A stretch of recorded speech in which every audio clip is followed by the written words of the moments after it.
and welcome to DNA Today. I'm your host, Kira Deneen. DNA Today informs you on what's happening in the genetic world, shows packed news stories, lessons, all to keep you updated and educated on the ever-changing world of genetics. You can tune in Monday at 11:30 a.m. to hear me live on WHUS.org or on the radio, 91.7 FM.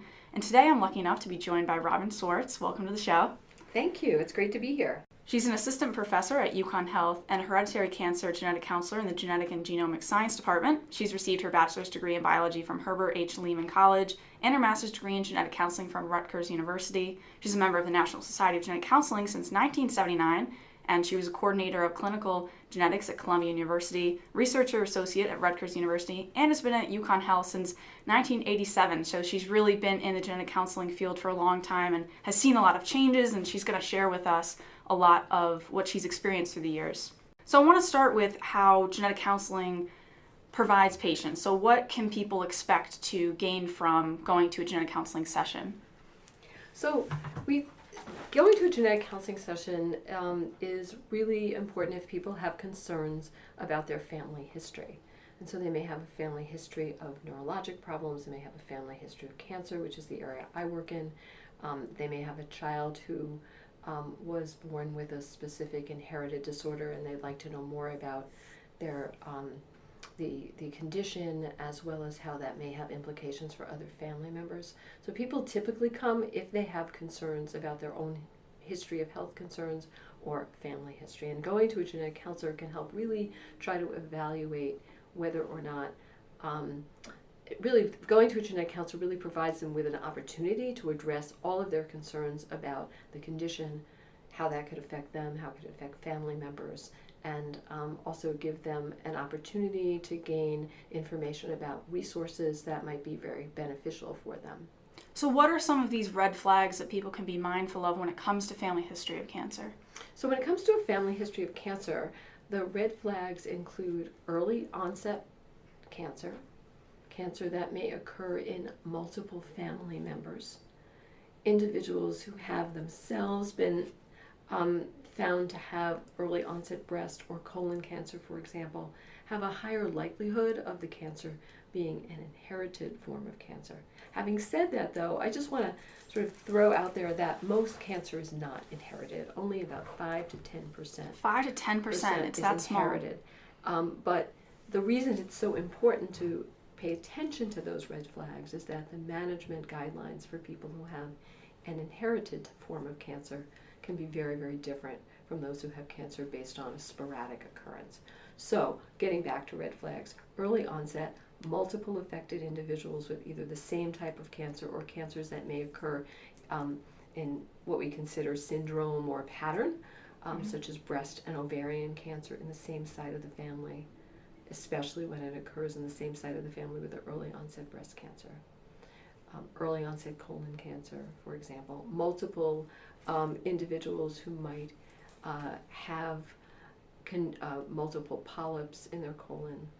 So age of onset, rare cancer, and multiple individuals are the biggest red flags. So if someone thinks that they're eligible for genetic counseling and that they could really benefit from it, how can they set up an appointment? Do they need someone to refer them, or can they do it themselves? Mm-hmm. So most of the time people come to see us because they've had a conversation with their healthcare provider about their personal or about their family history. So very, very often people are referred by their primary healthcare providers or by a specialist. For example, someone being evaluated for early onset breast cancer may be referred by their surgeon or their medical oncologist. Or another source of referral are women who are seeing their OBGYN, their obstetrician, their gynecologist, who takes a good family history and updates their family history and finds out there are things that might be of concern. But we do have people who call our office who have just questions themselves and set up an appointment. So some of that is insurance driven. So the subtle kind of nuance is, yes, we would talk to anyone who came to see us, who wanted to come see us, but in fact, everyone should be very mindful of their own health insurance requirements in terms of whether they in fact need a referral or a referral is required by their insurance. Now, insurance companies have a variety of different rules and regulations on coming to see genetic counselors, what's covered, what's not covered. Right, exactly. So it's always the person's responsibility to find out a little bit more. But a lot of people call our office because they really don't know what to ask their insurance company. Right. Because the insurance company is a little less familiar, for example, with some of the subtleties of inherited cancer compared to someone calling up and saying, I need an x-ray because my arm was broken. So it's all very... It's a different kind of field. It's a different kind of field. And so our office does try to help people and educate them and inform them about what the counseling session may be and what they have to do before they come. So when patients are getting educated, do you have a lot of patients come in that have the agenda of, I want genetic testing, that they've done research on their own and they're looking for you to kind of help them get there? So it varies a lot, but there are certainly people who come with that perspective. There's a lot of information and very good information that's available on the web, and there's information available from organizations that people may be involved in, such as an ovarian cancer foundation or Facing Our Risk of Cancer Empowered. So people often come with information. They may have read things before, and another big effort of genetic counselors is education of other healthcare providers about what genetic counseling can provide and how it can help their patients and how it can help them manage their patients' risk. So often they will hear about our services from their physicians, and with enough information so that people feel comfortable coming. But there are probably people who don't feel that comfortable coming, and because it's something new and different, something they haven't experienced before. So we really make a we think it's really important to make an effort to, when people call, to schedule appointments and really inform them about what we can do for them. And one of the things you can do, we mentioned, is genetic testing. Now, this is a scary thing for some people, to find out if they are positive for a certain mutation in genes. What do you advise patients when going through genetic testing of the consequences, but also benefits of going through genetic testing? So when we think about, when I think about genetic testing, I think that,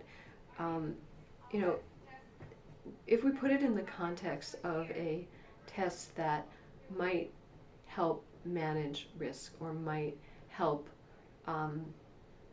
allow us to say that there is less of a risk. It's really a conversation about, as you mentioned, the benefits of testing, and then what our patients' perceived burdens are or concerns are. And so really when we see someone in our clinic, we try to address that right away. In fact, the question that I typically ask people when they come in, first thing is, what brought them in? What brought them in, and whether they had any additional concerns. And very often they'll tell me that, for example, I've known about my mom's test results for 2 years, and I know I'm at a higher risk, but it really took me a while to really get my head around like that. I wanted to really know the information. And that's very appropriate. So people who have really thought about this and come to a comfortable place with it is great. But I also really enjoy working with people who are not exactly sure that this is something they want to do.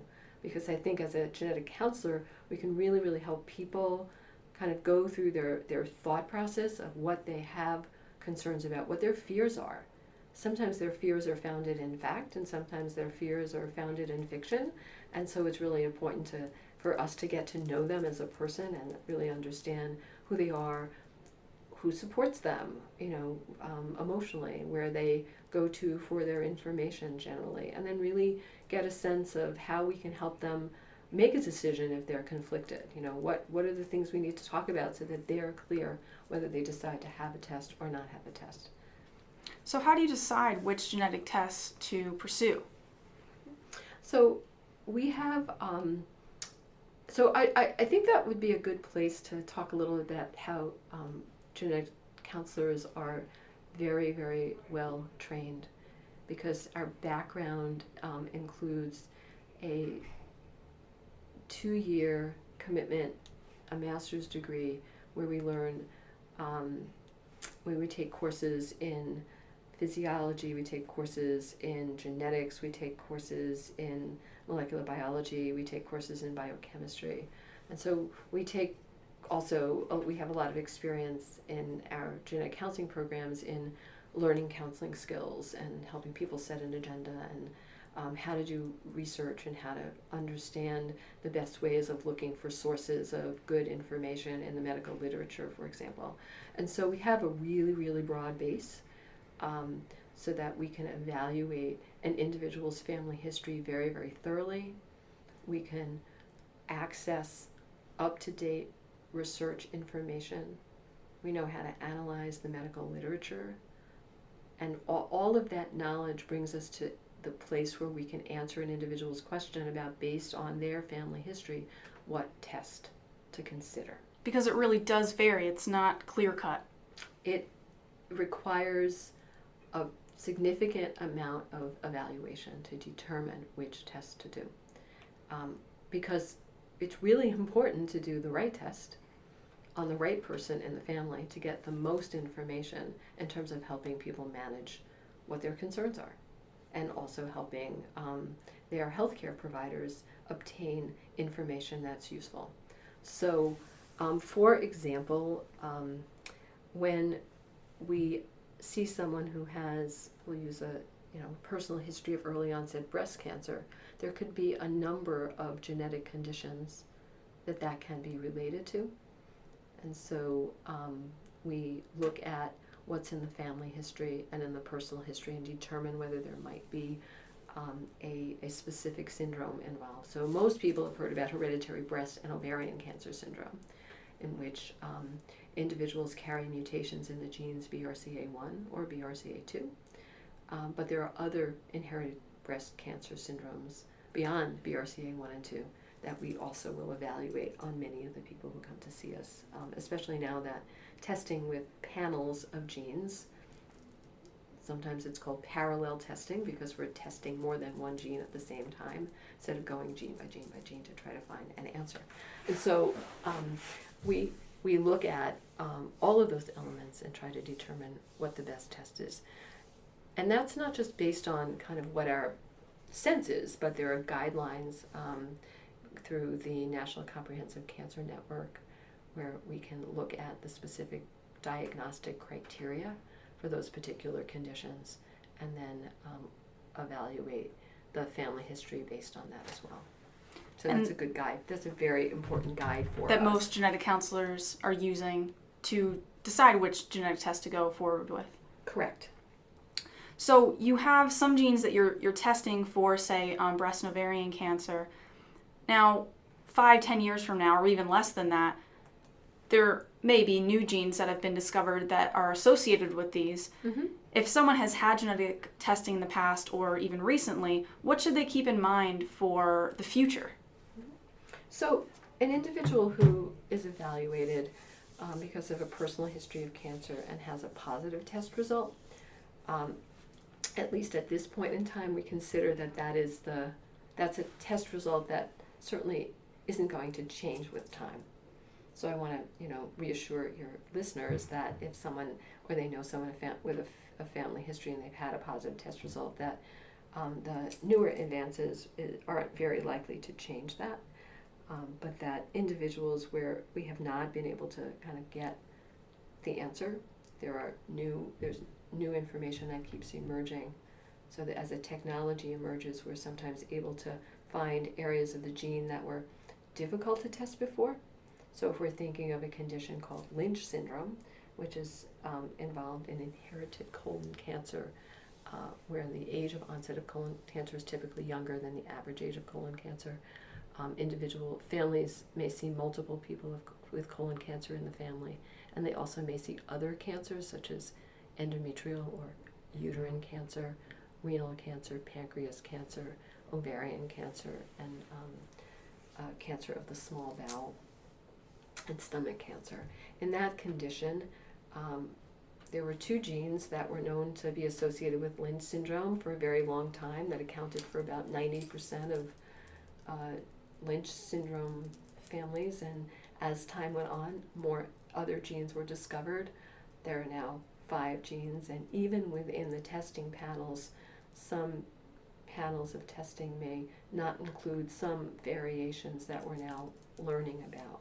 So it is important for 2 reasons to contact your healthcare provider and your genetic counselor. One, to update your healthcare provider and genetic counselor if there are additional issues that have come up in the family since the prior time that the individual was seen, as well as inquiring about whether there's additional testing that might be available. And so we always tell people that if their test is negative, that in some situations, and they have a personal history or a significant family history, we tell people to give us a call in a year or two and just ask whether there's anything new available as well.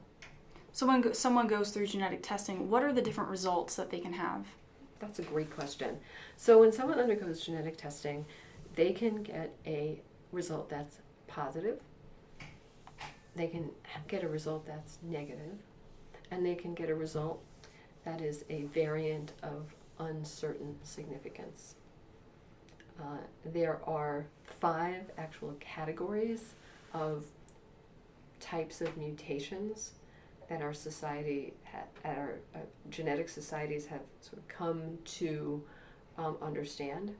And on one hand, there may be variations in the genetic material that are benign.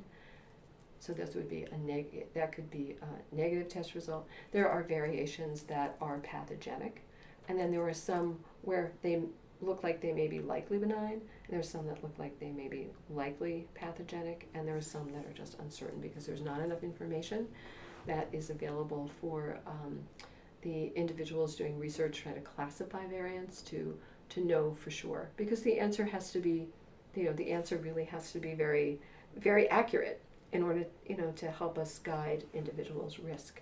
So the variants of uncertain significance can be numerous. The more genes that we test, the more likely there is to get a variant. And so in the counseling session, we tell people that if they have a panel test, if they had a panel test for 49 genes, they're more likely to get a variant of uncertain significance, or VUS. And that's very, very important to include in your pre-test counseling session. So if someone has a positive test result, how does this change their risk for developing cancer? And I'm sure it's different between different cancers. It's very different between different syndromes. So a positive test result, so what we do is in our practice here at UCONN Health, my colleague Jen Stroop and I, as much as possible, like to see people back for follow-up so we can sit down and talk about their test results, because their test results really need to be viewed in the context of their family history. So if a family member comes in and has another family member who's already had genetic testing that was positive, most times, unless there's a family history of other concerning issues on the other side of the family, we would test for the presence or absence of that one particular genetic finding, right? And so in that situation, when the test is positive, we can be very confident that the test result is compatible with a specific genetic syndrome. And so the various options for people include increased surveillance, sometimes chemoprevention, and for some genetic conditions that involve cancer risk reducing or prophylactic surgery. With respect to the genes BRCA1 and BRCA2, the difference in our assessment with respect to cancer risk is fairly well established. Individuals who carry a BRCA1 or 2 mutation have a 50 to 87% lifetime risk for breast cancer, compared to the general population risk of about 1 in 9, 12%. And the risk for ovarian cancer in the general population is less than 2%, but for individuals who carry a BRCA1 or 2 mutation, the risk for ovarian cancer is about 25 to 40 or 50%, depending on whether the gene is BRCA1 or BRCA2. BRCA2 carries a somewhat lower risk, towards a 25% range, compared to BRCA1. So with that, management guidelines are different, and it's really important to take into account where the person is in their life with respect to their age, with respect to their reproductive planning, with respect to where they're living, what kind of access they have to healthcare, and really try to coordinate with their healthcare providers a team that can address all of those concerns. So what, if someone has a positive result, how does it affect their family members? Mm-hmm. So in most of the inherited cancer conditions, the conditions are inherited as a dominant condition. And so with that, individuals who carry a mutation in a hereditary cancer predisposition gene have their test result has consequences or implications for other family members, and so their siblings would have a 50% chance to be a carrier as well. It is pretty likely that it was from either their mom or their dad's side, and their children have a 50% risk of also inheriting the same cancer predisposition gene mutation. So 50%, just to be clear, is not their individual family risk for cancer, it's the risk for inheriting the gene mutation. And when you're testing someone, why is it best to test the person with the cancer as opposed to maybe their children? Mm-hmm. So in general, right, if we have a family and people are in contact with each other, we do recommend testing an affected family member first. So remember what I said before about most cancer not being inherited? So if we think about that, right, if I tested any person who came into the office who had colon cancer, there was about a 5 to 10% chance that they might have an inherited predisposition. There are a lot of different genes that we would test because in addition to Lynch syndrome, there are numerous other syndromes that include a higher risk for colon cancer. So if we test an unaffected person in the family, it could be that their negative test result's great news, but we don't really know whether the colon cancer risk in that family was due to an inherited predisposition or not, unless we know the test results of the affected family member. Does that make sense? I think it does, yeah. You want to test the person that actually has it as opposed to children because they're the one that is more likely to carry the mutation and pass it along to children. Right. And then getting into testing of children, that's a really interesting question because in most inherited cancer conditions, the cancer risk for children is not there, doesn't occur, with some exceptions, syndromes like familial adenomatous polyposis, which is abbreviated as FAP. In that situation and in some of the inherited paraganglioma conditions, for example, testing children is appropriate. There's also some endocrine conditions where there's thyroid cancer that occur even in very young children, so there it's very appropriate to test family members. But the difference is that we want to evaluate families and children as well when there are management guidelines that say that really include intervention to prevent cancer in children. You don't want to really test a child unless you need to for their childhood years. It's better to wait for when they're adults. Mm-hmm. Because it is an adult decision. As you mentioned before, some people have fears about genetic testing, but it's a management guideline. You know, and if management guidelines don't really change management from the general population until someone is in their 20s, then it is very, very appropriate to have that individual make their own decision. And we also worry about families that know that their children are positive for something that you really can't do anything about until later, and how that could affect an individual's feeling about their children or feeling about their vulnerability, and set up some difficult family dynamics. Definitely. So you've seen a lot of changes in the field of genetic counseling. What are some of these changes that have been happening over the last couple decades?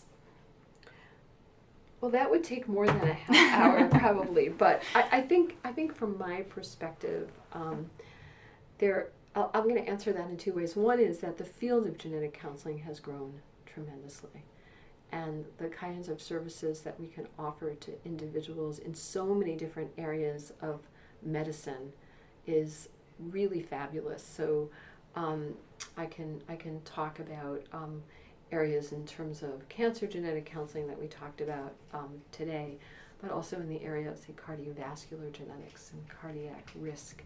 There are another group of conditions where we can specifically identify individuals who might be at risk, who might benefit from implantable defibrillators to help prevent life-threatening arrhythmias and sudden death. So we can really figure out who in a family may be at risk and who's not, and provide counseling for those individuals.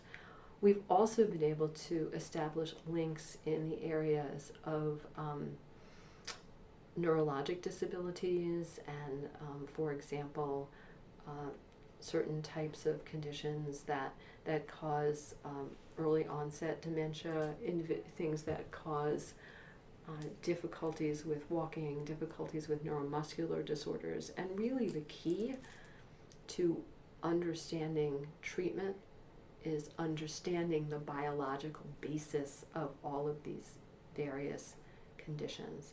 Because until we know, so the technology's advanced so much that we've been able to understand what the gene defects are and then study how they affect the proteins in the body, how they affect the muscles, how they affect the brain.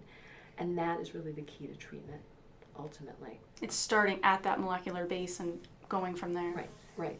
So I think that is really the thing that's been very, we hoped that would happen, and the technologies and the bioinformatics have advanced to the point where we're really starting to see some of the effects in the clinic with respect to diagnosis and treatment, and hope that that area will be very, very fruitful in years to come. We have a lot of student listeners since this is a UCONN program. Do you have any advice for them if they're going into the field of genetics or even genetic counseling? Mm-hmm. Well, I think that's great that there are a lot of people who are interested in genetic counseling. I have to say that our office, and we have about 5 genetic counselors in our group, gets calls on a very regular basis from people all across the country who are interested in shadowing with us and understanding genetics. I think one of the best resources for students is our organization's website. It's the National Society of Genetic Counselors, and the website is abbreviated nsgc.org. It's a fabulous website that has a tab for students, people who are interested in the field. One of the things that was developed so that students can kind of get an idea of what a genetic counseling session is that there are recorded genetic counseling sessions on a variety of different areas. So somebody's done an interview with the patient with the perspective of really showing what a counseling session is, because I can talk about it as much as possible on the radio or even anywhere else, and until you kind of see the dynamics, you really don't have you get a better feel for how it goes. Much better feel for that. So the National Society of Genetic Counselors is a really great website, and they have a database on there of genetic counselors in the country, so you can look up who is in Connecticut, or if you're in California, wherever you are, that you can find genetic counselors. Right. I mean, I think it's a great idea to take a genetics class that has a bent towards human genetics, just to kind of get a sense of whether that's interesting. I think it's a field in which the individual has to have a really good background in science and a really good background in counseling, and that all develops over many, many, many years of practice. But I think to understand that the field is very broad. So there's some genetic counselors who work in a laboratory setting and they don't see patients. There are some genetic counselors who work in public health. There are some genetic counselors who work in clinical fields. There are some genetic counselors who work for companies as representatives to talk about the tests that they offer. There are some people who are in private practice. So it's really, really very, very, very broad. Some's university-based, some's kind of smaller, non-university based. So, there are just a lot of different opportunities. Trying to talk to genetic counselors who are in your area or someplace, where you go to school, or someplace where where your home base is, can be really, really helpful to try to get a better understanding. But I definitely recommend people go to our National Society's website. Our National Society of Genetic Counselors has been a fantastic organization, and it's been around since the 1970s, and it has a tremendous amount of resources for people. Great, and I'll link that on the website. Website is dnapodcast.com. You can follow on Twitter at DNA Podcast. Thank you so much for coming on the program, Robin. We really appreciate getting a glimpse at genetic counseling. It's definitely not, everything you do, but it's a great inside look. That's great. Thanks, Kira. This is a pleasure. Yep. You can tune in next week, Monday at 11:30 a.m. to learn and discover new advances in the world of genetics.